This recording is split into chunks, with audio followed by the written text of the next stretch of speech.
3월 11일 목요일. 오늘의 말씀은 시편 61편입니다. 이 시는 다윗이 만든 시죠. 현악에 맞추고 또 개인의 슬픔을 노래한 탄식시입니다. 이 시에 대한 역사적 배경은 우리가 알 수가 없지만 내가 영원히 주의 장막에 머물며 라고 말하기 때문에 성전 건축 이전 시기에 기록되었을 것으로 보고 있습니다. 하지만 어떤 특정한 시대를 지목할 만큼 정확한 정보가 없기 때문에 배경을 확실히 이렇다라고 이야기할 수는 없어요. 또 왕의 장수를 기원하는 목소리, 누가 누구를 위함인지 특정하기가 어렵습니다. 시인이 왕일 수도 있고 또 왕을 위해서 기도하는 누군가일 수도 있어요. 하지만 다윗의 통치와 영원한 왕권에 대한 약속을 고려한다면 포로 후기 공동체가 장차 오실 메시아를 기다리는 종말론적 희망을 담은 시로 읽는 것도 가능합니다. 자, 그러면 자세히 내용을 살펴보도록 할게요. 먼저는 구조를 우리가 나눠볼 수가 있어요. 1절, 2절, 그리고 3절, 4절, 5절, 6절, 7절, 8절. 그래서 1절, 2절은 땅끝에서 드리는 기도입니다. 하나님, 나의 울부짖음을 들으십시오. 그냥 부르짖음이 아니죠. 비탄과 눈물 섞인 부르짖음입니다. 내 기도에 유의하소서, 들으소서. 하나님이 아주 집중해서 내 말 한마디도 놓치지 않고 기도의 내용을 다 들어주시길 절박하게 이야기합니다. 왜 이렇게 절박하게 기도할까요? 땅끝에서 내가 부릅니다 라는 이 구절이 있는데요. 시인이 있는 땅끝은 지리적으로는 사람들이 잘 알고 있는 곳 중에서 제일 먼 곳, 이것을 말하거나 아니면 국경지대를 일컫는 말인데요. 또는 바벨론, 또 타국으로 끌려간 상황에서 고국을 그리워하는 그런 내적 상태를 표현하거나 사랑하는 사람들로부터 차단되고 사회적으로 고립된 상태일 수도 있습니다. 하나님과 분리된 것 같은 존재론적 내적 고독함을 이야기한 건지도 모르죠. 어쨌든 이 시인은 고립으로 인해서 약해진 상태임을 이야기합니다. 내 마음이 약해질 때라고 하는데 시인의 상태를 드러낸 말이죠. 아주 고독하고 외롭고 약한 상태. 이 상황에서 하나님께 시인은 높은 바위로 인도해달라고 기도합니다. 이 성경은 자주 하나님을 피할 바위라고 이야기하죠. 바위는 구원에 대한 은유로 쓰이는 단어예요. 그러니까 시인은 하나님의 도우심을 통해서 도달할 수 있는 피난처로 인도받기를 바라고 있는 것입니다. 곧 하나님이 계신 곳으로 안내받기를 원하고 있어요.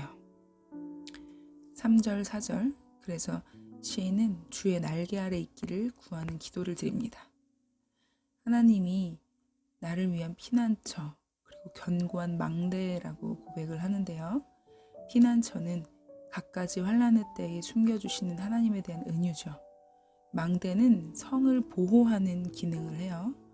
여리고의 거대한 성곽처럼 외부 적들의 공격을 감시하거나 막아주고 또 희생제물을 하는 곳이기도 하죠. 망대는 전쟁과 관련된 비유지만 견고한 망대 자체가 피난처가 됩니다. 이렇게 전쟁처럼 위험하고 치열한 온갖 삶의 한복판에서 하나님은 숨겨주시고 보호해주시는 피난처예요. 시인은 이제 하나님의 장막에 영원히 머물기를 바랍니다. 여러분, 장막은요, 유목민들이 거주하는 집이기도 하지만 하나님이 임재하시는 거처를 가리킬 때도 사용해요. 종종 성전을 가리키는 은유로 쓰이기도 하죠. 그래서 성막에 머물기를 바라는 것은 하나님의 임재와 그분의 호의와 신성한 보호 안에 있는 갈망, 이런 삶을 갈망한다는 표현입니다. 머물다라는 말은 외국인이나 여행자처럼 체류하다, 히브리어로 구르라고 이야기하는데, 이것 때문에 시인이 정착민이 아닌 나그네로서 하나님의 임재 안에 영원히 거하기를 바란다라는 표현입니다. 이 정착민은 지상의 것들에 집착할 가능성이 나그네보다는 클 수 있잖아요. 그리고 나서 시인은 하나님께 내가 당신의 날개와 같은 은신처로 피하겠습니다 라고 말합니다. 하나님의 임재 처소인 장막, 그리고 하나님 날개를 비밀스러운 피난처로 고백하며 거기 머물기를 바라고 있는 거죠.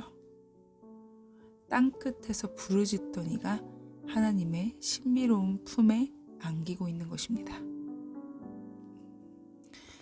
5절은 서원을 하고 또 하나님을 두려워하는 자의 기업에 대해서 이야기를 하는데요. 기도에 대한 응답을 하나님께서 들어주실 것을 확신하고 또 이미 서원을 들으시는 하나님을 경험했기 때문에 시인은 이렇게 이야기합니다. 왜냐하면 하나님, 당신은 나의 서원을 들으시고 당신의 이름을 경외하는 자들이 얻을 기업을 내게 주셨기 때문입니다. 이 말을 하면서 나와 하나님 당신 사이에 아주 밀착된 관계를 이야기합니다. 하나님이 기업, 곧 재산을 주셨다고 또 말씀하시는데요.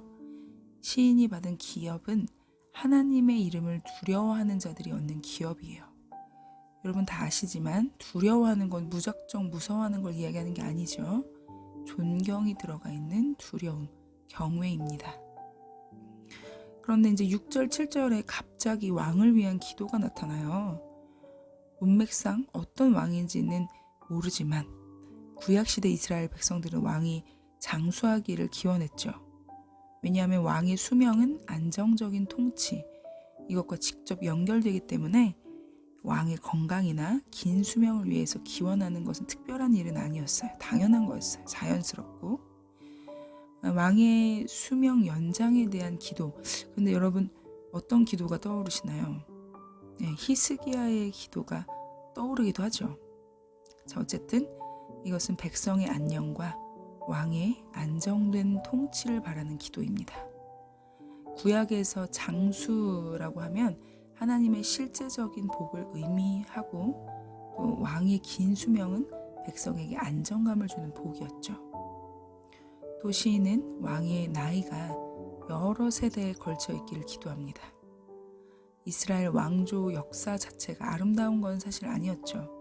하지만 그 한계를 초월해서 잠재적인 소망을 꿈꾸며 어렴풋이 이렇게 소망으로 더욱더 나아갈 수 있도록, 하나님께 나아갈 수 있도록 표현한 것 같아요. 인자와 진리가 시편에서 정말 수없이 반복되는 하나님의 언약적 성품이잖아요. 그 인자와 진리, 하나님의 실패하지 않는 사랑, 언약, 이것에 대한 신실함입니다. 하나님 왕국의 통치 기반인 사랑과 신실함이 인간 왕의 통치 기반이 되기를 기대하는 말이죠. 이제 마지막으로 8절, 인자와 진리로 보호받는 왕을 기원하고서 이제 하나님께 당신의 이름을 항상, 히브리어로 라드라고 이야기하는데 항상 하나님을 찬양하겠습니다 라고 매일매일 서원을 이행하겠다고 시인은 다짐합니다.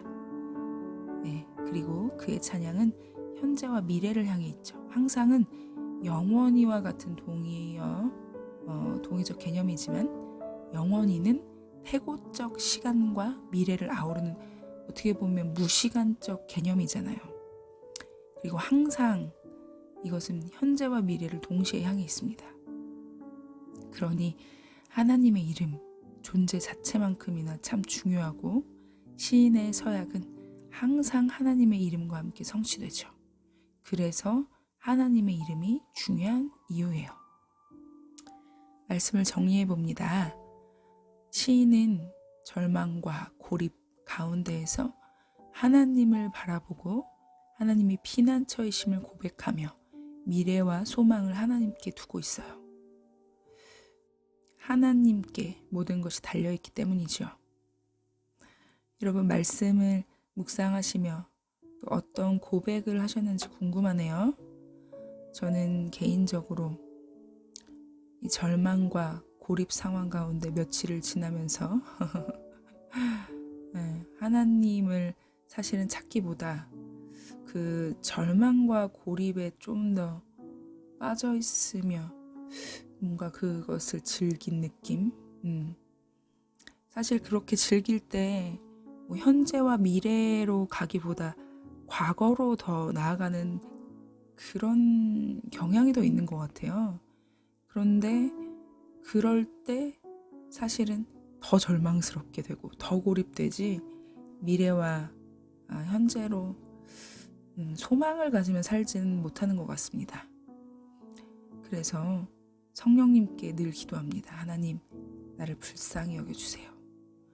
내가 절망과 고립 가운데 있더라도 주님을 피난처로 여기고 주님의 보호 아래에 있는 하나님, 그런 소망과 영원한 진리 가운데 거할 수 있는 믿음을 하나님 주십시오 하고 기도합니다. 여러분 어떠세요? 우리 함께 하나님의 인자 그리고 하나님의 진리를 영원히 구했으면 좋겠네요. 절망 끝에서 우리를 건지실 분은 주님밖에 없습니다. 함께 기도할게요. 하나님, 우리는 날마다 매일매일을 살아가며 어려움을 경험하기도 하고 때로는 정말 절망의 끝에서 고립과 고독과 외로움과 괴로움을 겪을 때가 있습니다. 그러나 주님, 이 모든 어려운 상황 가운데에서도 피난처이시고 견고한 망대이신 우리 주님을 의지하기 원합니다. 주님의 장막에 머물며 주님의 날개 아래 피하길 원합니다. 하나님을 경외하는 자에게 기업을 주신다 말씀하신 하나님의 약속을 믿게 하여 주시고 하나님의 진리와 하나님의 인자를 구하며 나아가는 하나님을 찬양하는 우리가 되게 도와주시옵소서.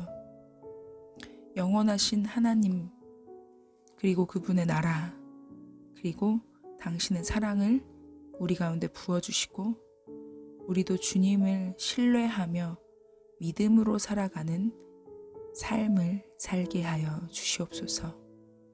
오늘도 절망의 끝에서 주님을 바라봅니다. 주님 함께하여 주십시오. 감사하며 예수님의 이름으로 기도드립니다. 아멘. 여러분 오늘은 중보기도를 하나 부탁드리겠습니다. 오늘 수술하시는 분이 계신데요. 수술이 잘 되고 또 하나님 안에서 영육간에 강건케 되기를 우리 공동체들을 위하여서 함께 기도해 주셨으면 좋겠어요. 누군지는 밝히지 않아도 여러분 기도하시면 하나님께서 들으십니다. 이루십니다. 아시죠? 네. 기도 부탁드리고 또 저를 위해서도 특별히 기도 부탁을 드립니다. 제가 원래 제 기도 부탁을 잘 안 하는데 기도가 아주 절실히 필요한 때인 것 같아요. 주님의 일을 하기에 주저함 없이 또 이 마음과 생각이 주님 가운데 더욱더 붙어있게 해달라고 기도해 주시고 악한 마귀와 대적하여 승리하신 예수 그리스도를 취하며 나아갈 수 있는 제가 되기를 여러분 함께 기도해 주세요. 그러면 오늘도 주님 안에서 평안하시길 축복합니다. 여러분 오늘도 평안하세요. 샬롬.